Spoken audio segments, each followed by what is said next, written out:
Hello प्यारे बच्चों। Last class में हम लोग डिफरेंशिएशन के कुछ एप्लीकेशन देखे थे। उसमें ये था कि रेट ऑफ चेंज कैसे कैलकुलेट करते हैं यूजिंग डिफरेंशिएशन। उसमें हम लोग समझे थे कि अगर हमको डिस्प्लेसमेंट का इक्वेशन दिया जाए तो उसका रेट ऑफ चेंज वेलोसिटी होता है, हम वेलोसिटी पता करके बता सकते हैं। अगर हमको वेलोसिटी का एक्सप्रेशन दिया हुआ है तो उसका रेट ऑफ चेंज एक्सेलेरेशन होता है, तो वेलोसिटी को डिफरेंशिएट कर देंगे तो हमको एक्सेलेरेशन मिल जाएगा। और भी बहुत सारा रेट मेजर का क्वेश्चन किए थे जिसमें हम लोग का जैसे सर्कल का रेडियस बदल रहा था तो एरिया कैसे बदलेगा, पेरीमीटर कैसे बदलेगा, या स्क्वायर का साइड लेंथ बदल रहा है तो पेरीमीटर कैसे बदलेगा, एरिया कैसे बदलेगा, या क्यूब का साइड लेंथ बदल रहा है तो उसका वॉल्यूम कैसे बदलेगा, इन सब चीज़ों पे डिस्कशन किए थे। जो डिफरेंशिएशन है उसका एक और यूज होता है किसी भी कर्व का स्लोप पता करने में, किसी भी कर्व का स्लोप पता करने में। तो सबसे सिंपल जो कर्व होता है मेरे लिए जिसका स्लोप हम लोग पता करते हैं दैट इज स्ट्रेट लाइन। आप लोग 10th क्लास में पढ़े होंगे। तो आज हम लोग पढ़ेंगे कि किसी लाइन का इक्वेशन कैसा होता है, उस लाइन का स्लोप का क्या मतलब होता है, और किसी कर्व के स्लोप का क्या मतलब होता है। सुनिएगा मेरी बात। इक्वेशन ऑफ लाइन,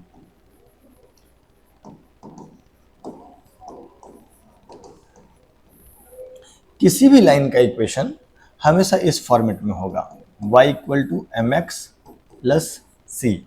डरना नहीं है, मन तक सारा क्लियर कर देंगे। किसी भी लाइन का इक्वेशन इस फॉर्मेट में होगा।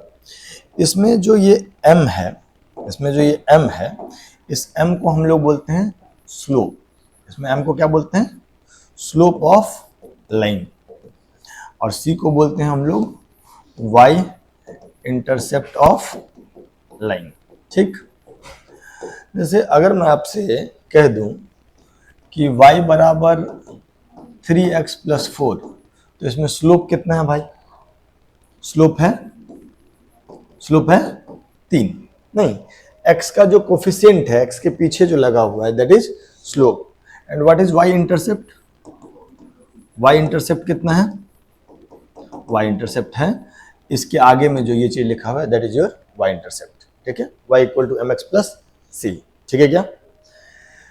अगर मैं आपसे ऐसा कह दूं 3y बराबर 4x plus 12, what is slope? Slope कितना है? देखिए, स्लोप पता करने से पहले इक्वेशन को आप प्रॉपर इस फॉर्मेट में लाइएगा, माने y के कोफिशिएंट को 1 करिएगा तो y बराबर क्या हो जाएगा? 4/3x plus 12/3 that is 4। तो स्लोप कितना हो जाएगा? 4/3। और y इंटरसेप्ट कितना हो जाएगा? y इंटरसेप्ट हो जाएगा 4। ठीक है, मान लीजिए अगर मैं आपको ऐसा इक्वेशन दूं y बराबर x, तो इसमें अगर मैं स्लोप और इंटरसेप्ट पूछूंगा तो आप लिखिएगा y बराबर basically 1 into x plus 0। Yes और नो? तो स्लोप कितना हो जाएगा इसका? 1। और y इंटरसेप्ट कितना हो जाएगा? y इंटरसेप्ट कितना हो जाएगा? 0। ठीक है, ये इक्वेशन देख के आप बता सकते हैं। मान लीजिए हम आपको ऐसा दे दिए y बराबर -3x plus 8, what is slope? What is slope? x का कोफिशिएंट दैट इज -3। कब? y का कोफिशिएंट पहले 1 कर लिए हुए है ही। और y इंटरसेप्ट कितना हो जाएगा? y इंटरसेप्ट हो जाएगा 8। ठीक, ये तो तुमको हम रटवा दिए कि भाई स्लोप कैसे पहचानते हैं और y इंटरसेप्ट कैसे पहचानते हैं, कहां से? इक्वेशन देख के। अब क्या होता है कि जब आप 10वीं में थे तो इस तरीके का लाइन का इक्वेशन देखे थे और इसका ग्राफ भी प्लॉट किए थे। जैसे एज फॉर एग्जांपल आपको मैं अगर बोल देता y बराबर x, पहले पूछता क्या ये इक्वेशन ऑफ लाइन है, तो आप बोलते हैं हाँ ये इक्वेशन ऑफ लाइन है। क्यों? क्योंकि ये y बराबर एम एक्स प्लस सी के जैसा है। m कितना है यहाँ पे? 1 है और c कितना है? 0 है, तो ये इक्वेशन ऑफ लाइन है। फिर हम आपको 10th क्लास में पूछते plot graph of y equal to x, तो आप 10th क्लास में क्या करते थे? एक डब्बा बनाते थे। नहीं, इसमें क्या लिखते थे? x और इसमें y। ठीक है, और x का कोई दो वैल्यू अपना मन से चुन लेते थे। मान लीजिए x इक्वल टू 0 चुने तो देखिए 0 रख के y कितना आ रहा है 0। फिर x इक्वल टू 1 चुन लिया अपना मन से कोई भी, x इक्वल टू 1 रखने पे y का वैल्यू कितना आ जाएगा 1। मतलब हमको 2 पॉइंट इसमें मिल गया। हमको क्या हुआ 2 पॉइंट मिल गया। एक मिल गया x0 y0 माने 0,0, एक x1 y1। तो देयर आर 2 पॉइंट 0,0 एंड 1,1। तो ये जो इसका अगर तुम ग्राफ प्लॉट करोगे तो ग्राफ प्लॉट करने का जो बेसिक तरीका होता था वो ऐसा होता था, ये x एक्सिस और ये y एक्सिस, इसमें हम लोग ग्राफ पेपर कुछ इस तरीके का बना हुआ होता था, है ना। हम आपको दिखाएंगे अभी। ठीक, ये वाला पॉइंट को हम लोग लिख लेते थे 0 0, नहीं इसको ये 0,0 लिख लेते थे। ये 1 हो गया और ये 2 हो गया, ये भी 1 हो गया और ये 2 हो गया। पीछे वाला को लिखेंगे -1, यहाँ पे नीचे वाले को -1 और -2, है ना। फिर इसमें क्या करते थे 2 पॉइंट ढूंढते थे 0 0 और 1 1। तो दोनों पॉइंट हम यहाँ पे ढूंढ लेंगे, है ना। जैसे सॉरी, ये एक पॉइंट यहाँ पे मिल गया 0,0 और दूसरा पॉइंट 1,1। तो ये पॉइंट हो गया 1,1 और इस दोनों पॉइंट को हम लोग मिला देते थे। और मिला देने के बाद कहते थे, थोड़ा सा इस वाला पार्ट को थोड़ा इग्नोर करना यार, माने हाँ यहीं तक रखते हैं भाई क्या। तो हम लोग बोलते थे क्या कि ये जो है ग्राफ है किसका, y इक्वल टू एक्स का। ये क्या चीज का ग्राफ है, y इक्वल टू एक्स का। अब जब हम लोग ये ग्राफ प्लॉट कर लिए तो यहां पर एक, अभी हम आपको बता रहे हैं कि स्लोप का ग्राफिकल मीनिंग क्या है, y इंटरसेप्ट का ग्राफिकल मीनिंग क्या है। अभी तो हम आपको बताए थे कि अगर y बराबर mx प्लस c के फॉर्मेट में हो तो this m is slope and this c is y intercept. जैसे y इक्वल टू एक्स का ग्राफ है, तो अब ये जो लाइन है एक्स एक्सिस के साथ कुछ ना कुछ एंगल तो बनाएगा, एक्यूट बना सकता है, ऑब्ट्यूज बना सकता है, कुछ ना कुछ एंगल बनाएगा। कोई भी लाइन का ग्राफ पॉजिटिव एक्स एक्सिस से जितना एंगल बनाता है उस एंगल का tan, उसको हम लोग बोलते हैं स्लोप ऑफ लाइन। उसको हम लोग क्या बोलते हैं, स्लोप ऑफ लाइन, ठीक है, जिसको हम लोग m से डिनोट करते हैं। माने अगर तुम इस ग्राफ को, इस इक्वेशन को ग्राफ पेपर पे प्लॉट करोगे और जब लाइन बनेगा तो उस लाइन का tan थीटा देखने का कोशिश करोगे, पता करने का कोशिश करोगे। जब थीटा मेजर करोगे तो थीटा पक्का पक्का कितना आएगा 45 डिग्री, पक्का पक्का कितना आएगा 45 डिग्री। क्यों? क्योंकि तुमको पता है कि यहां पर जो स्लोप है वो कितना है 1 है। स्लोप अगर 1 है मतलब tan थीटा कितना है 1 है, tan थीटा 1 है मतलब थीटा कितना डिग्री है 45 डिग्री। Is that okay? और दूसरी बात, ये लाइन y एक्सिस को जहां से कट करके जाता है, y एक्सिस को जिस भी जगह से कट करके जाता है उस पॉइंट का y कोऑर्डिनेट को हम लोग बोलते हैं y इंटरसेप्ट। उसको हम लोग क्या बोलते हैं, y इंटरसेप्ट। तो ये जो लाइन है, ये लाइन y एक्सिस को कहां कट कर रहा है 0,0 पे, जहां कट कर रहा है उस पॉइंट का y कोऑर्डिनेट कितना है 0। इसीलिए इसका y इंटरसेप्ट कितना हो जाएगा 0, इसका y इंटरसेप्ट कितना हो जाएगा 0। Is that okay? क्लियर है बात? जैसे कि मैं अगर आपसे ऐसा कहूं एग्जाम्पल के तौर पे कि भाई कोई लाइन है, ये x एक्सिस है, ये y एक्सिस है और मैं एक ऐसा लाइन बना ले रहा हूं जो कि ओरिजिन से गुजर रहा है, और यहां से कितना डिग्री एंगल बना रहा है 60 डिग्री। यहां से कितना डिग्री एंगल बना रहा है 60 डिग्री। तो what is slope of line? Slope of line क्या हो गया tan 60 degree. Slope of line क्या हो गया, विच इज हाउ मच √3। तो मतलब m जो है, m जिसको हम स्लोप बोलते हैं, दैट इज योर √3। और y इंटरसेप्ट कितना है, y इंटरसेप्ट मतलब जो लाइन है वो y एक्सिस को जहां से कट करके जा रहा है उसका y कोऑर्डिनेट। तो y को कट करके जा रहा है 0,0 पे, जहां पे कट कर रहा है उसका y कोऑर्डिनेट कितना है 0। तो y का वैल्यू कितना हो जाएगा, y equal to mx plus c लिखते हैं ना, तो y m के जगह पे कितना आ जाएगा √3x प्लस 0। तो y इक्वल टू √3x हो जाएगा इस इक्वेशन का, इस ग्राफ का इक्वेशन। इस ग्राफ का इक्वेशन क्या हो जाएगा, y equal to √3x। Is that okay? सुनिएगा, अगर मान लीजिए हम आपको ऐसा ग्राफ दे दें, ध्यान से सुनिएगा, मान लीजिए हम ऐसा ग्राफ दे दें, ठीक है, और पता चला कि ये एंगल जो है थोड़ी देर के लिए मान लेते हैं कि 30 डिग्री, और जहां कट कर रहा है वो पॉइंट है 0,4, वो पॉइंट है 0,4। तो इस लाइन का स्लोप क्या हो जाएगा? इस लाइन का स्लोप कितना हो जाएगा सर? पॉजिटिव एक्स एक्सिस से कितना एंगल बना रहा है ये line? 30 degree anti clockwise direction में। तो स्लोप हो जाएगा tan 30 degree, that is how much? 1/√3। That is how much? 1/√3। और ये जहां से y एक्सिस को कट कर रहा है, उस जहां पर कट कर रहा है y एक्सिस को, उसका y कोऑर्डिनेट कितना है? 4। तो इसका y इंटरसेप्ट कितना हो जाएगा? y इंटरसेप्ट कितना हो जाएगा? 4। Is that okay? तो फिर इस व्हाइट कलर वाले लाइन का स्लोप हो जाएगा 1/√3 और c कितना हो जाएगा? 4। इक्वेशन ऑफ लाइन जो हो जाएगा y equal to 1/√3x plus 4। इस लाइन का इक्वेशन हम लोग लिख लिए। मान लीजिए कि अगर हम आपको ऐसा दे देते,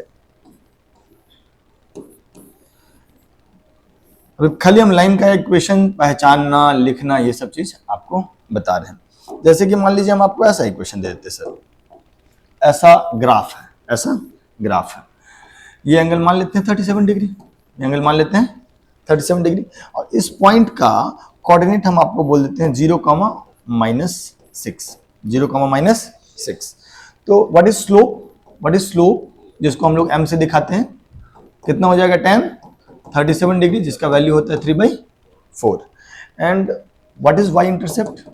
व्हाट इज y इंटरसेप्ट? वो c है। y एक्सिस को जहां कट कर रहा है उसका y कोऑर्डिनेट, y एक्सिस को जहां कट कर रहा है उसका y कोऑर्डिनेट कितना है? -6। तो y इंटरसेप्ट कितना हो गया? -6। तो इस लाइन का इक्वेशन क्या लिखाएगा?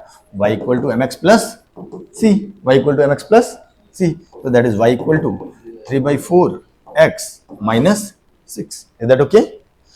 मान लीजिए हम आपको ऐसा बोल दें,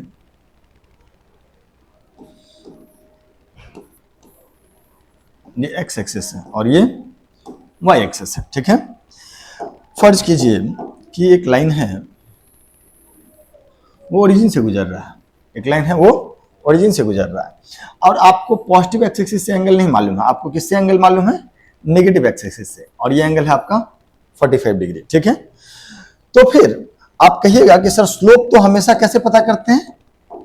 लाइन का पॉजिटिव एक्स एक्सिस से एंटी क्लॉकवाइज डायरेक्शन में एंगल पता कर लेते हैं। लाइन का पॉजिटिव एक्स एक्सिस से एंटी क्लॉकवाइज डायरेक्शन में एंगल पता कर लेते हैं। वो कितना डिग्री हो जाएगा? 135 डिग्री। तो स्लोप जो होगा, जिसको हम लोग m से रिप्रेजेंट करते हैं, वो हो जाएगा tan ऑफ 135 डिग्री। अब यहाँ पर थोड़ा सा आपको ट्रिग्नोमेट्री यूज करना पड़ेगा। जिन लोगों को नहीं मालूम है उनको मैं बता दूं कि tan 180 डिग्री माइनस थीटा बराबर -tan थीटा। तो tan 135 डिग्री का वैल्यू हो जाएगा tan 180 degree minus 45 degree, that is -tan 45 degree, that is -1, that is -1। तो इस लाइन का स्लोप जो हो गया वो कितना हो गया? -1। स्लोप क्या हो गया? -1। और y इंटरसेप्ट कितना हो गया? c, वो कितना हो गया? 0। y एक्सिस को कहां कट कर रहा है? 0,0 पे। जहां कट कर रहा है उसका y कोऑर्डिनेट कितना है? 0। तो y इंटरसेप्ट भी मिल गया और स्लोप भी मिल गया। इक्वेशन ऑफ लाइन क्या लिखेंगे? y बराबर mx प्लस c। तो y बराबर -x प्लस 0। यस और नो? Is that okay? मतलब अगर आप नेगेटिव एक्स एक्सिस से एंगल पता कर लेते हैं तो उसका tan थीटा पता कर ले और उसमें माइनस लगा दे। अब जरूरी नहीं है कि आप इतना घूम फिर करें, आप सिंपली क्या करें, अगर नेगेटिव एक्स एक्सिस के साथ एंगल पता कर लेते हैं लाइन का क्लॉकवाइज डायरेक्शन में, तब उसका tan ले लेंगे तो आपको माइनस साइन के साथ स्लोप मिल जाएगा। जैसे कि अगर मैं आपसे, यहां तक आप लिख सकते हैं, जैसे कि मैं अगर आपसे ऐसा कहूं, सुनिएगा मेरी बात, हेलो हेलो हेलो, ये एक्स एक्सिस है, ये वाई एक्सिस है। अगर मैं आपसे ऐसा कहूं कि देखो भैया ये लाइन है, ऐसे जा रहा, यहां से कितना एंगल बना रहा है? 60 डिग्री। यहां से कितना एंगल बना रहा है? 60 डिग्री। तो व्हाट इज स्लोप? स्लोप का वैल्यू कितना हो गया?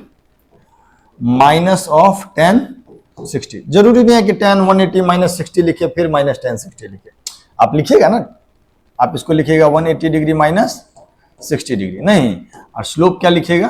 tan of 180 degree minus 60 degree, जो ऑब्वियसली कितना होगा? -tan 60 के बराबर। तो डायरेक्टली नेगेटिव एक्स एक्सिस से एंगल पता करके लिख लीजिए। तो स्लोप कितना हो गया -√3। अब वाई इंटरसेप्ट क्या हुआ, जहां से जा रहा है उसका वाई कोऑर्डिनेट 0, वाई कोऑर्डिनेट कितना है 0, तो वाई इंटरसेप्ट कितना हो जाएगा उसका 0। तो इस लाइन का इक्वेशन हम लोग क्या लिख सकते हैं, y equal to -√3x plus 0। That okay? अरे है ना। मेरे कहने का मतलब यह है कि आपको अगर हम लाइन का एंगल दे दे पॉजिटिव एक्स एक्सिस से और कहां से कट कर रहा है लाइन, वाई एक्सिस को कहां से कट करके जा रहा है, ये बता दे तो आप लाइन का इक्वेशन बता सकते हैं, है ना। जैसे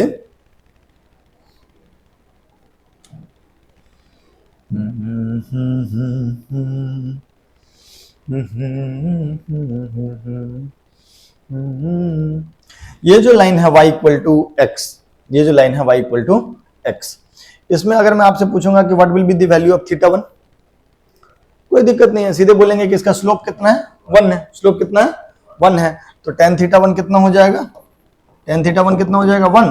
सो थीटा 1 का वैल्यू कितना हो जाएगा 45 डिग्री। फिर ये वाला लाइन है y इक्वल टू 2x, ये वाला लाइन है y इक्वल टू 2x। मैं पूछ रहा हूँ ये लाइन पॉजिटिव एक्सिस के साथ थीटा एंगल बना रहा है, बताओ थीटा 2 एंगल बना रहा है, थीटा 2 का वैल्यू क्या है।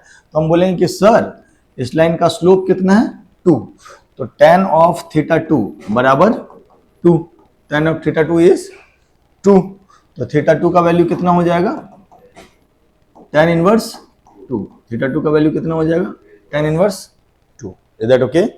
तो इस तरीके से अगर किसी लाइन का इक्वेशन आपको दिया जाए आप बता सकते हैं। दूसरी बात, आप अगर देखेंगे तो tan थीटा नॉर्मल दिमाग से भी पता कर सकते हैं, ये हाइट है और ये बेस है, हाइट 1 है बेस 1 है, तो tan थीटा कितना हो जाएगा 1/1। इस लाइन के लिए अगर कोई पॉइंट का हाइट और बेस देखेंगे y coordinate by x coordinate, तो y कोऑर्डिनेट 2 हो जाएगा, x कोऑर्डिनेट 1 हो जाएगा, तो tan थीटा 2/1 हो जाएगा, है ना। बेसिकली स्लोप का एक और मतलब अगर किसी स्ट्रेट लाइन का स्लोप निकालना है तो स्ट्रेट लाइन के किसी भी पॉइंट का y coordinate by x coordinate कर लो, that will be your slope, that will be your slope. जैसे ये लाइन है, इस लाइन का स्लोप क्या होगा, स्ट्रेट लाइन पे कोई भी पॉइंट ढूंढ लेंगे और उसका y coordinate by x coordinate, तो y कोऑर्डिनेट कितना है 1, x कोऑर्डिनेट कितना है -1, तो स्लोप कितना हो जाएगा 1/-1, that is slope is -1। Slope -1 हुआ तो थीटा 3 का वैल्यू कितना हो जाएगा 135 डिग्री, क्योंकि tan 135 डिग्री क्या होता है -1। Is that okay? ठीक है सर।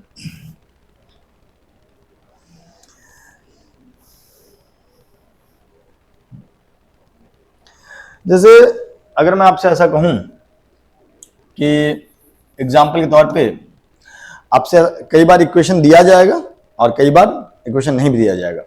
आपसे अगर मैं ऐसा पूछ लूं कि दो लाइन है,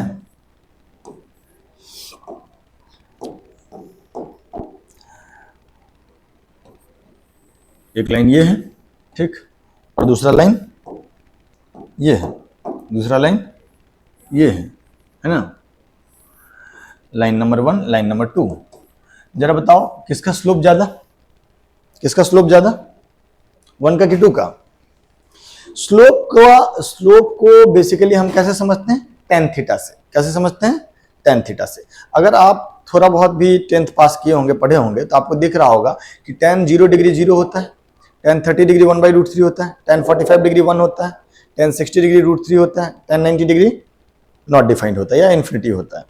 तो अगर आप देखिएगा ना कि tan 0 से जैसे जैसे आगे बढ़ते जाइएगा कहां तक tan 90 तक, तब तक आपका वैल्यू 0 से इन्फिनिटी के बीच में वैरी करेगा। मतलब जो लाइन है वो एक्स एक्सिस से जितना ऊपर की तरफ जाते जाएगा उसका 90 डिग्री तक में उतना स्लोप उसका बढ़ते जाएगा। तो ये जो पहला लाइन है वो एक्स एक्सिस के साथ थीटा 1 एंगल बना रहा है और दूसरा लाइन एक्स एक्सिस के साथ थीटा 2 एंगल बना रहा है। तुम एक बात बताओ कि थीटा 1 ज्यादा कि थीटा 2 ज्यादा, थीटा 2 ज्यादा, है ना। तो जैसे जैसे एंगल बढ़ता है tan थीटा का वैल्यू भी बढ़ता है, तो tan थीटा 2 का वैल्यू ग्रेटर देन हो जाएगा tan थीटा 1, है ना। तो that means slope of line 2, slope of line 2 is greater than slope of line 1, slope of line 1। वैसे भी स्लोप को हिंदी में बोलते हैं ढलान, स्लोप को हिंदी में क्या बोलते हैं, किस पे ढलान ज्यादा है, कहां पे बैठने पे जल्दी फिसल जाओगे, इसी पे ना, तो उसका ढलान ज्यादा है, उसका स्लोप ज्यादा है। तो एक इंपॉर्टेंट बात याद रखेंगे कि slope of a line increases from zero to infinity if inclination of line with positive x-axis increases from 0 degree to 90 degree. अगर लाइन का इंक्लिनेशन 0 डिग्री से 90 डिग्री तक लेके जाएंगे तो उसका स्लोप 0 से इन्फिनिटी तक वेरी करेगा, क्योंकि 0 डिग्री पे tan थीटा का वैल्यू 0 हो जाएगा, मतलब लाइन एकदम परा हुआ होगा, ठीक, एक्स एक्सिस के पैरेलल, तो उसका स्लोप क्या हो जाएगा 0, क्योंकि तब वो एक्स एक्सिस के साथ 0 एंगल बनाएगा। लाइन एकदम खड़ा है माने वाई एक्सिस के अलॉन्ग है, तो एक्स एक्सिस से उसका एंगल कितना हो गया 90 डिग्री, तो उसका स्लोप कितना हो जाएगा tan 90, दैट इज इन्फिनिटी।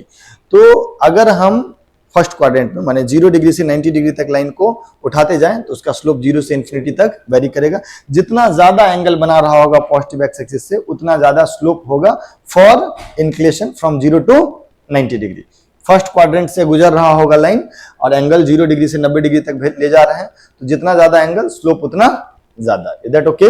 जरूरी नहीं है कि लाइन यहीं से गुजरे, लाइन ऊपर और नीचे भी गुजर सकता है। जैसे कि अगर मैं आपको ऐसा दे दूं, ये सब बात आप चाहें तो नोट कर सकते हैं, अभी हम लोग स्लोप पे चर्चा कर रहे हैं, ठीक। अगर हम आपसे ऐसा कह दें कि देखो भाई ये एक्स एक्सिस है और ये वाई एक्सिस है, 3 लाइन बना लिया मैंने, 3 लाइन बना लिया, एक लाइन ऐसा बना लिया, दूसरा लाइन ऐसा बना लिया, ठीक है, और तीसरा लाइन ऐसा बना लिया, बना सकते हैं, ठीक। अब यार हम लोग एंगल का बात कर लेते हैं, ये एंगल है θ1 बराबर 30 डिग्री, ये एंगल है θ2 बराबर 60 डिग्री, और ये एंगल है θ3 बराबर 45 degree. Line number 1, line number 2, line number 3, है ना। तो स्लोप ऑफ लाइन 3, क्या स्लोप ऑफ लाइन 3 लाइन 2 के स्लोप से कम है? नहीं, जितना ज्यादा एंगल स्लोप उतना ज्यादा। तो तुम ही बताओ ना कि सबसे ज्यादा स्लोप किसका? जिसका सबसे ज्यादा एंगल हो पॉजिटिव एक्स एक्सिस के साथ, तो किसका सबसे ज्यादा एंगल? 2 का। तो स्लोप सबसे ज्यादा किसका होगा? Slope of 2 is greater than slope of 3, and that is also greater than slope of 1, is that okay? तो सबसे ज्यादा स्लोप 2 का, तब 3 का, और तब 1 का। सबसे कम स्लोप 1 का। जितना कम एंगल बनाएगा पॉजिटिव एक्स एक्सिस से स्लोप उतना कम होगा, ठीक है क्या? चलिए अब हम लोग लाइन का स्लोप, वाई इंटरसेप्ट, ये सब बात समझ गए। मान लीजिए कि हम अब हम बात कर रहे हैं स्लोप ऑफ अ कर्व का, हम लोग बात कर रहे हैं स्लोप ऑफ अ कर्व। तो जैसे कोई भी इक्वेशन होगा ना, मान लीजिए कि y बराबर एक्स स्क्वायर, तो y बराबर एक्स स्क्वायर का भी आप लोग ग्राफ प्लॉट कर सकते हैं। हम नहीं कर पाएंगे तो कंप्यूटर कर देगा, लेकिन कर सकते हैं। कैसे कर सकते हैं? ऐसा ही टेबल बनाएंगे, x और y रखेंगे, 1 2 नहीं अनेकों पॉइंट बनाएंगे। 1 2 नहीं, स्ट्रेट लाइन में तो 2 ही पॉइंट से आंसर आ जाता है, इसमें ढेर सारा पॉइंट आपको बनाना पड़ेगा। हमको नहीं, बेसिकली कंप्यूटर से किया जा सकता है। तो जैसे x का वैल्यू 0 रखेंगे तो y का वैल्यू 0 आएगा, x का वैल्यू 1 से y, x का वैल्यू 2 y 4, x का वैल्यू 3 y 9, x का वैल्यू 4 y 16। इस बीच में 0 और 1 के बीच में भी ढेर सारा पॉइंट बनाया जा सकता है। और जब हम इन सारे पॉइंट को, किन सारे पॉइंट को, ये जो सारे पॉइंट आपको दिख रहे हैं 0 0 1 1 2 4 3,9 4,16, इस तरीके का बीच में भी आएगा। x इक्वल टू 1/2 पे y equal to 1/4, x equal to 1/3 पे y इक्वल टू 1/9, इस तरीके का ढेर सारा पॉइंट होगा। और जब उन सारे पॉइंट को जोड़ देंगे तो पता चलेगा कर्व कुछ इस तरीके का आ रहा है, जिसको हम लोग क्या बोलते हैं? पैराबोला, जिसको हम लोग क्या बोलते हैं, पैराबोला, अगर ये y equal to x square है। हम अभी आपको ये नहीं कह रहे हैं कि हम ये ग्राफ प्लॉट किए हैं, लेकिन अगर इस तरीके का हजारों लाखों पॉइंट बना ले और सारे पॉइंट को हल्के हाथों से जोड़े तो इस तरीके का कुछ कर्व आएगा। ये किसका इक्वेशन हो गया, ग्राफ हो गया y equal to x square का।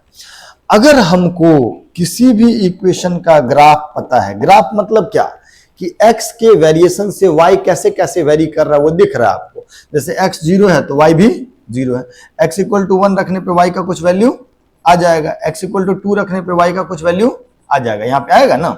जैसे अगर आप x इक्वल टू 1 रखेंगे तो पता चलेगा y भी 1 होगा, तो ये आ जाएगा 1,1। x इक्वल टू 2 रखने पे y 4 आया है, तो यहाँ वाला पॉइंट अगर आप पता करेंगे रियल में तो पता चलेगा ये पॉइंट आ गया कितना, 2,4। वैसे ही अगर x का वैल्यू 3 रख देंगे तो y का वैल्यू 9 आएगा। एक मिनट,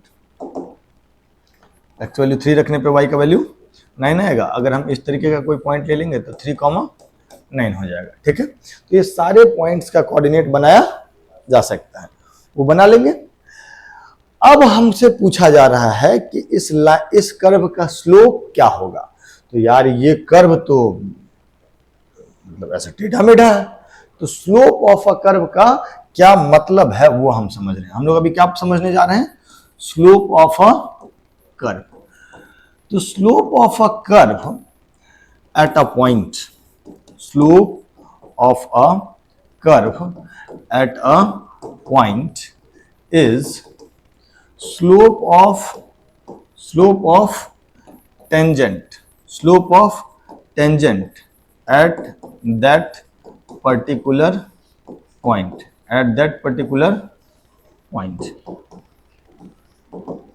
अगर किसी कर्व का स्लोप हमको किसी पॉइंट पे पता करना है तो हम क्या करेंगे, हम लोग क्या करेंगे, जैसे मान लीजिए ये कोई कर्व है, कोई भी कर्व है, y equal to x square ही एक कर्व है, this is y equal to x square. ठीक, अब हमको इसका स्लोप पता करना है तो किसी जगह पे पता करना होगा, x इक्वल टू 1 पे पता करना है लेट से। तो x इक्वल टू 1 देख लेंगे, x इक्वल टू 1 लाइन यहां पर है, ग्राफ पे यहां पे है, यहां पर हम लोग क्या कर देंगे, एक टेंजेंट ड्रॉ कर देंगे। यहां पर हम लोग क्या कर देंगे, एक टेंजेंट ड्रॉ कर देंगे और उस टेंजेंट का पॉजिटिव एक्स एक्सिस के साथ एंगल पता कर लेंगे, है ना। और जब वो एंगल पता कर लेंगे तो उस एंगल का tan थीटा जो है वो क्या है, slope of curve, slope of curve at which point, at point P, at point P। अब वो पॉइंट P अभी के लिए कौन सा है, अभी के लिए है 1,1। x इक्वल टू 1 रखने पे y कितना आ जाएगा, 1। तो एक्चुअल में अभी जो है P पॉइंट है वो 1,1 है, तो 1,1 पे स्लोप ऑफ कर्व जो हो जाएगा वो tan थीटा के बराबर होगा। तुमको नहीं लगता है कि अगर रियल लाइफ में हम ये काम करने लगे तो बड़ा कठिन होगा, है ना, ग्राफ बनाना और फिर टेंजेंट बनाना और उसका स्लोप पता करना। इसीलिए हम लोगों को ग्राफिकल अप्रोच के अलावा एक दूसरा डिफरेंशिएशन वाला अप्रोच दिया जाता है। डिफरेंशिएशन वाला अप्रोच भी आपको किसी भी कर्व पे या किसी भी ग्राफ पे स्लोप का वैल्यू देता है। जैसे कि अगर मान लीजिए हम आपको बोल रहे हैं कि y is equal to x square, y is equal to x square, तो कोई भी कर्व पे slope of a curve at a point is equal to dy by dx। किसी कर्व का किसी पॉइंट पे स्लोप किसके बराबर होगा, dy बाई dx के बराबर होगा। जैसे कि पुराना जो सवाल था, अब पुराना वाला सवाल में अगर हमको 1,1 पे स्लोप पता करना था तो हमको इतना मेहनत करना पड़ा। ये मेहनत अगर नहीं करना चाहते तो हम लोग क्या लिखते हैं, y equal to x square, ये कर्व है, y equal to x square ये कर्व है। तो स्लोप का इक्वेशन क्या हो जाएगा, स्लोप हो जाएगा dy बाई dx। तो dy बाई dx कितना हो जाएगा, 2x। dy बाई dx कितना हो जाएगा, 2x। तो slope at x equal to 1 is dy by dx at x equal to 1। तो dy by dx at x equal to 1 कितना हो जाएगा, सिंपली क्या हो जाएगा, 2 हो जाएगा, है ना। अगर इस dy बाई dx में x का वैल्यू 1 रख देंगे तो वो कितना हो जाएगा, 2 इंटू 1 दैट इज 2। तो x इक्वल टू 1 पे टेंजेंट बनाओगे और थीटा पता करोगे और टेन थीटा जब उसका कैलकुलेशन करोगे तो एग्जैक्टली किसके बराबर आ जाएगा, 2 के बराबर। किसके बराबर आ जाएगा, 2 के बराबर। तो आज के क्लास का जो अभी तक इतना सारा चीज बताएं उसका सिर्फ एक निचोड़ है। वो निचोड़ क्या है कि भाई तुम्हारे पास कोई भी ग्राफ दिया हो, तुम्हारे पास कोई भी ग्राफ दिया हो, दुनिया जहान का कोई भी किसी भी शेप का ग्राफ दिया हो, ठीक, किसी भी इक्वेशन का ग्राफ दिया हो, और अगर तुमको इसका इक्वेशन मालूम है, इसका इक्वेशन मालूम है, y equal to x, y equal to x square, y equal to x cube, या y equal to root x, y equal to sine x, कुछ भी हो सकता है, इसका इक्वेशन अगर मालूम है, और अगर हमको x equal to x not पे, x equal to x not पे स्लोप का वैल्यू चाहिए, तो x equal to x not पे अगर स्लोप का वैल्यू चाहिए तो हम क्या करेंगे, x equal to x not पे एक टेंजेंट डाल देंगे, x equal to x not पे एक टेंजेंट डाल देंगे, और उस टेंजेंट का tan थीटा जो होगा वो हो जाएगा slope of curve, slope of curve कहाँ पे, at x equal to x not, हो जाएगा slope of curve at x equal to x not. Is that okay? जैसे अब सारा चीज जो होगा हम क्वेश्चंस के थ्रू करेंगे। आपको हम ढेर सारा क्वेश्चन लिखवाते हैं, सॉल्व करते हैं उसको। अब बस कॉपी में एक चीज लिख लीजिए, slope of any, slope of any curve y equal to f of x is equal to dy by dx at that particular point, at that particular point. ठीक है क्या? लिख लीजिए इसको। हाँ जी, जैसे सवाल दिया कि find slope of curve at x equal to 2, तो y equal to x cube minus x है, हम लोग को स्लोप पूछा गया है। तो स्लोप अगर हमको पूछा गया, मतलब स्लोप का क्या मतलब होता है, स्लोप माने dy बाई dx, स्लोप माने dy बाई dx। y का वैल्यू कितना है, y का वैल्यू है एक्स क्यूब माइनस एक्स, तो स्लोप का वैल्यू कितना हो जाएगा, differentiation of x cube minus x by d x. Is that okay? ये वैल्यू हो जाएगा 3x स्क्वायर माइनस 1, स्लोप हो जाएगा 3x स्क्वायर माइनस 1, इसका डिफरेंशिएशन। लेकिन हमको कहाँ पता करना है, slope at x equal to 2, that means dy by d x at x equal to 2, मतलब 3x स्क्वायर माइनस 1 में x इक्वल टू 2 पुट कर देंगे, तो 3 इंटू 2 का स्क्वायर माइनस 1, तो ये वैल्यू कितना हो जाएगा, 4 तिया 12 माइनस 1, दैट इज 11। ठीक है, तो स्लोप का वैल्यू हो गया 11, कहाँ पर, x इक्वल टू 2 पर। जैसे इसमें बोल रहा है कि x इक्वल टू 2 पे स्लोप बताओ, तो हम लोग सिंपली क्या पता करेंगे, स्लोप माने dy बाई dx, स्लोप माने dy by dx, dy by dx कितना हो जाएगा, differentiation of 3x square plus 8 by dx, सो ये वैल्यू कितना हो जाएगा 6x, 3x स्क्वायर का डिफरेंशिएशन 3 बाहर आ जाएगा, x स्क्वायर का 2x, तो 6x अब प्लस 0, तो स्लोप जो है dy बाई dx है जिसका वैल्यू कितना है 6x। Eight x equal to 2 अगर देख ले तो at x equal to 2 dy by dx कितना हो जाएगा 6 इंटू 2, दैट इज 12, तो slope of curve, this curve at x equal to 2 is 12।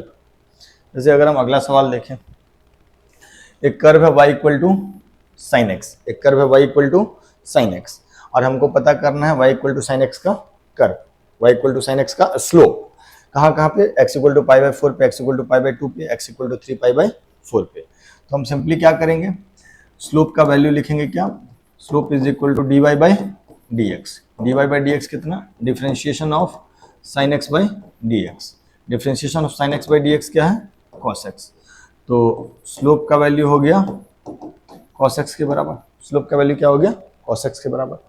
अब अगर हम लोग लिखे slope at x equal to pi by 4, तो slope at x equal to pi by 4 कितना हो जाएगा, cos पाई बाई 4 के बराबर, जिसका वैल्यू कितना हो जाएगा 1 बाई रूट 2, जिसका वैल्यू कितना हो जाएगा 1 बाई रूट 2।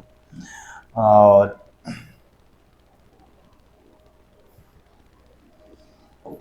अगर हम देखें slope at x equal to pi by 2। तो इस चीज में x के जगह पे कितना रख देंगे, पाई बाई 2। तो cos पाई बाई 2, जैसे पाई बाई 4 45 डिग्री हुआ इसीलिए 1/√2, पाई बाई 2 कितना डिग्री हो जाएगा, 90 डिग्री, जिसका वैल्यू कितना हो जाएगा, 0। ठीक है, तो slope at x equal to pi by 2 is 0। C part में स्लोप कहाँ पे पूछा गया है, x equal to 3 pi by 4 पे, तो वैल्यू कितना हो जाएगा, cos of 3 pi by 4, cos of 3 pi by 4 माने cos 135 degree, cos 135 degree, 3 pi by 4 माने पाई बाई 4 का 3 गुना, पाई बाई 4 45 डिग्री, उसका 3 गुना 135 डिग्री, इसका वैल्यू कितना होता है, -1/√2। तो स्लोप जो हो जाएगा x equal to 3 pi by 4 पे आ जाएगा -1/√2। Is that okay?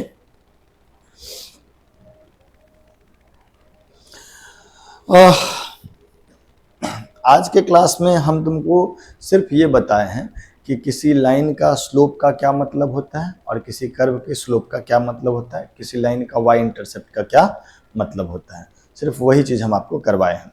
अगले क्लास में भी हम बात करेंगे इसी से रिलेटेड मैक्सिमा मिनिमा पे, बट हमको कुछ और भी जवाब दे दीजिए। जैसे अगर मान लीजिए कि हम आपको ऐसा दे दें कि ये एक कर्व है, ये एक कर्व है, तो जैसे जैसे x बढ़ रहा है इसका स्लोप बढ़ रहा है या घट रहा है, as x increases from 0 to infinity the slope of curve increases, decreases, remains constant। क्या होगा आंसर? बात क्या है कि अगर हमको स्लोप के बारे में देखना है कि स्लोप बढ़ रहा है कि घट रहा है, तो हम सिंपली क्या करेंगे, जैसे यहाँ पर एक टेंजेंट डालेंगे तो यहाँ पर टेंजेंट का एंगल कुछ ऐसा आ जाएगा θ1। ठीक है, फिर जब x थोड़ा बढ़ेगा तो फिर नया टेंजेंट डाल देंगे, उसका कुछ एंगल आ जाएगा θ2। तो क्या आपको दिख रहा है कि θ2 का वैल्यू ग्रेटर देन है θ1?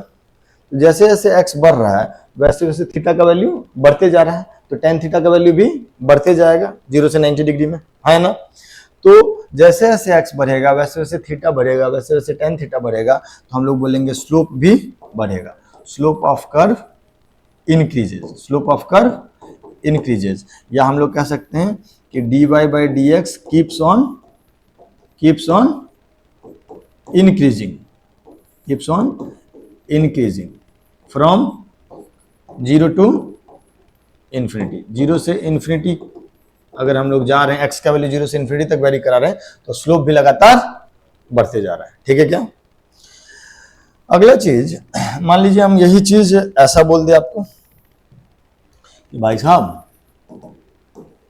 अच्छा ये पुराना सवाल में देख लेना, तुम ऐसे भी कह सकते हो कि सर जैसे जैसे ऊपर जा रहे हैं ना इसका ढलान बढ़ रहा है, माने स्लोप बढ़ रहा है। That okay? सुनिएगा, अगर मान लीजिए कि ये x एक्सिस है और ये y एक्सिस है, ठीक है, और कर्व कुछ ऐसा हो गया, कर्व कुछ ऐसा हो गया, तो बताइए, तो जैसे जैसे हम आगे जाते हैं स्लोप बढ़ रहा है कि घट रहा है? एक तो कह सकते हैं कि सर जैसे जैसे ऊपर जाएंगे ढलान घटते जाएगा तो स्लोप घटते जाएगा। दूसरे तरीके से बोलेंगे तो भाई यहाँ पे अगर टेंजेंट डालेंगे तो कुछ एंगल आएगा θ1, और यहाँ पर अगर टेंजेंट डालेंगे तो कुछ एंगल आएगा θ2, है ना। तो ऑब्वियसली θ2 का वैल्यू कम है और θ1 का वैल्यू ज्यादा है। तो as x increases theta decreases. Tangent का स्लोप, टेंजेंट का एंगल घटते जा रहा है ना, टेंजेंट पहले θ1 बना रहा है और फिर θ2 बना रहा है, तो टेंजेंट का थीटा घटते जा रहा है तो tan थीटा भी घटते जाएगा, tan थीटा घटते जाएगा, तो as x increases slope of curve decreases, slope of curve decreases. तो इसमें हम कह सकते हैं कि टेंजेंट का dy/dx लगातार घट रहा है। पिछले वाले सवाल में क्या बोले कि dy/dx लगातार बढ़ रहा है, इसमें क्या बोलेंगे dy/dx लगातार घट रहा है। Is that okay? एक दो और बात हम आपसे कहेंगे, इसमें कोई दिक्कत? हम आपसे पूछेंगे कि एक कर्व है, एक कर्व ऐसा,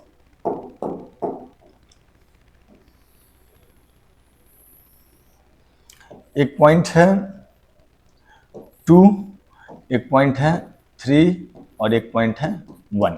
ठीक, जरा बताइए कि कहाँ पे स्लोप पॉजिटिव है, कहाँ पे स्लोप नेगेटिव है और कहाँ पे स्लोप 0 है। अगर 3 पे स्लोप का बात करेंगे, 3 पे स्लोप का बात करेंगे तो 3 पे हम लोग एक टेंजेंट बनाएंगे जो कि एंगल कैसा बनाएगा, एक्यूट, जो कि क्या हो गया एंगल, एक्यूट एंगल। नहीं, एक्यूट एंगल माने 90 डिग्री से कम, तो tan थीटा जो होगा वो tan थीटा 3 इज पॉजिटिव। नहीं, 90 डिग्री से कम होने पे tan थीटा पॉजिटिव होता है। सो slope is, slope of curve eight 3 is positive, is positive. अगर हम 2 पे देखें तो 2 पे जो टेंजेंट है वो एक्स एक्सिस के पैरेलल है, 2 पे जो टेंजेंट है वो एक्स एक्सिस के पैरेलल है, तो ये जो थीटा 2 है उसका वैल्यू कितना हो गया, 0 डिग्री, तो tan थीटा 2 क्या हो जाएगा, 0, तो स्लोप क्या हो जाएगा, slope is 0। Slope of what, slope of curve, slope of curve eight point 2 is 0। हम लोग लिख सकते हैं slope of curve eight point 2 is 0, slope of curve eight point 2 is 0, yes और नो। फिर यहां पर अगर हम पूछेंगे आपसे, तो यहां पर जो टेंजेंट होगा वो टेंजेंट पॉजिटिव एक्स एक्सिस के साथ कैसा एंगल बना रहा है, एक्यूट की ऑब्ट्यूज, कैसा एंगल बना रहा है, पक्का? ये जो टेंजेंट है वो पॉजिटिव एक्स एक्सिस के साथ एंगल थीटा 3 बना रहा है which is greater than 90 degree, तो ग्रेटर देन 90 डिग्री है तो ऑब्ट्यूज हो गया, और थीटा, अच्छा sorry, theta 1 which is greater than 90 degree, तो अगर वो 90 डिग्री से ज्यादा है मतलब ऑब्ट्यूज है, और ऑब्ट्यूज होने पे tan थीटा क्या होता है, 90 डिग्री से ज्यादा होने पे tan थीटा नेगेटिव हो जाता है, तो tan theta 3 is less than 0।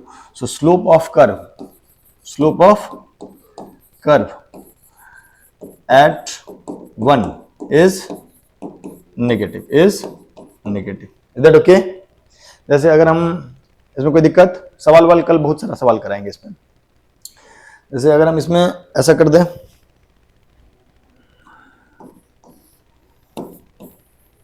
ये एक्स एक्सिस है और ये वाई एक्सिस है, और हम आपसे कह दिए ऐसा है, ठीक है?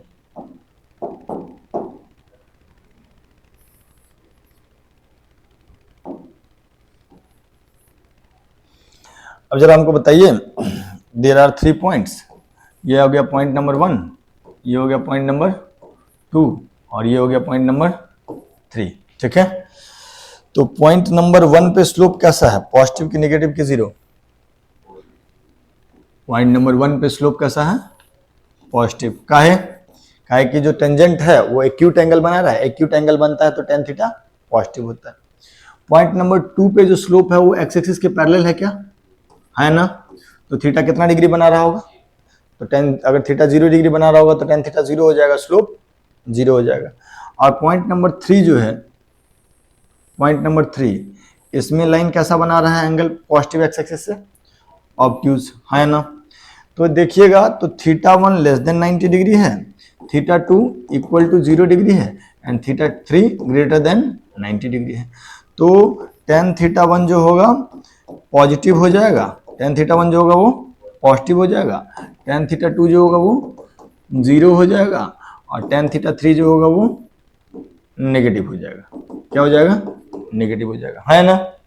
सो कहने का तात्पर्य यह है कि स्लोप ऑफ कर्व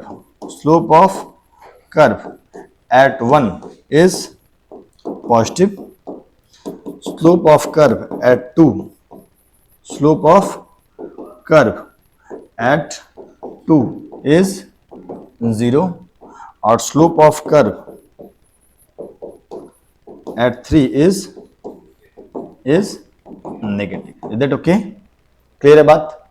तो याद रखना है कि tan थीटा का वैल्यू 0 से 90 डिग्री में पॉजिटिव होता है, 0 पे 0 हो जाता है, 90 डिग्री पे इन्फिनिटी हो जाता है, और 90 डिग्री से इन्फिनिटी में 90 डिग्री से 180 डिग्री में tan थीटा नेगेटिव हो जाता है। तो अगर कोई भी कर्व का किसी पॉइंट पे हम टेंजेंट डालें और वो टेंजेंट पॉजिटिव एक्स एक्सिस से एंटी क्लॉकवाइज डायरेक्शन में एक्यूट एंगल बना रहा है, दैट मीन्स उस जगह पे उस कर्व का स्लोप पॉजिटिव है। किसी कर्व पे अगर हम टेंजेंट डालें और वो टेंजेंट एक्स एक्सिस से के पैरेलल चला गया, दैट मीन्स उस कर्व का उस पर्टिकुलर पॉइंट पे स्लोप का वैल्यू 0 है। क्यों? क्योंकि थीटा 0 डिग्री हो जाएगा। अगर किसी कर्व पे हम एक टेंजेंट डालें और वो टेंजेंट पॉजिटिव एक्स एक्सिस से एंटी क्लॉकवाइज डायरेक्शन में ऑब्ट्यूज एंगल बना रहा है, that means tan theta negative होगा, that means slope of curve at that particular point is negative. इसमें कोई दिक्कत, कोई परेशानी नहीं है। क्लियर है क्या? आज हम बेसिकली यही सब बात आपको बताए हैं। ठीक, आप आज का क्लास को प्रॉपरली देख लीजिएगा। कल जब हम लोग मतलब नेक्स्ट जब हम लोग लेक्चर लेंगे तो उस लेक्चर में हम लोग स्लोप से संबंधित कुछ सवाल आपको कराएंगे, स्लोप के इंक्रीजिंग डिक्रीजिंग से। एक बात हम और आपको कहना चाहेंगे, आप जरा ध्यान से देखिएगा तो आपको एक चीज दिखेगा कि जहां पे स्लोप पॉजिटिव है वहां पे फंक्शन x के बढ़ने से y का वैल्यू बढ़ रहा है। ये दिख रहा है क्या? अगर आप यहां पर देखिएगा तो यहां स्लोप पॉजिटिव है ना। अगर स्लोप पॉजिटिव है तो आप कह सकते हैं क्या कि जैसे जैसे x बढ़ रहा है, यहां से जैसे जैसे x का वैल्यू आप बढ़ाइएगा वैसे वैसे y का वैल्यू भी बढ़ेगा, वैसे वैसे y का वैल्यू भी बढ़ेगा। तो जहां पे स्लोप पॉजिटिव होगा वहां पे फंक्शन इंक्रीजिंग होगा, वहां फंक्शन इंक्रीजिंग होगा मतलब x के बढ़ाने से y बढ़ेगा। ठीक है। और अगर किसी पॉइंट पे स्लोप नेगेटिव हुआ, किसी पॉइंट पे स्लोप नेगेटिव हुआ तो वहां पे आपको एक यूनिक चीज दिखेगा, वो ये दिखेगा सर कि जैसे जैसे आप x का वैल्यू बढ़ाते जाइएगा वैसे वैसे y का वैल्यू आपको घटता हुआ दिखेगा। दिख रहा है क्या? अगर यहाँ पे स्लोप नेगेटिव है तो इसके इर्द गिर्द अगर आप देखिएगा, स्लोप नेगेटिव के आसपास देखिएगा तो जैसे जैसे x का वैल्यू बढ़ रहा है वैसे वैसे y का वैल्यू घटते जा रहा है। तो आप ये बात भी कह सकते हैं कि जहां पर स्लोप पॉजिटिव है वहां पे x के बढ़ने से y बढ़ेगा, या कह सकते हैं फंक्शन इज इंक्रीजिंग। जहां पर स्लोप नेगेटिव है वहां पर x के बढ़ने से y का वैल्यू घट रहा है। जैसे जैसे आप आगे जाइएगा वैसे वैसे y कोऑर्डिनेट आपको घटता हुआ दिखेगा। तो जहां स्लोप नेगेटिव होगा वहां पे x के बढ़ने से y घटेगा तो हम कह सकते हैं फंक्शन इज डिक्रीजिंग। और जिस जगह पे स्लोप 0 हो, जिस जगह पे स्लोप 0 हो वहां पर आपको एक चीज दिखेगा कि फंक्शन का कर्व जो है वो मुड़ रहा होगा। मतलब या तो स्लोप 0 होगा तो ऐसा में से या तो ये वाला पॉइंट पे स्लोप 0 होगा या इस वाले पॉइंट पे स्लोप 0 होगा। तो अगर कहीं पर स्लोप 0 है तो वहां पर हम कह सकते हैं कि ग्राफ जो है वो मुड़ रहा है। अगले क्लास में इसी पॉइंट को हम लोग मैक्सिमा और मिनिमा के नाम से एक्सप्लेन करेंगे। ठीक है क्या? तो नेक्स्ट क्लास में स्लोप से संबंधित कुछ सवाल होगा और मैक्सिमा मिनिमा पढ़ लेंगे, फिर हमारा ये टॉपिक खत्म हो जाएगा। ठीक, चलिए बाय बाय।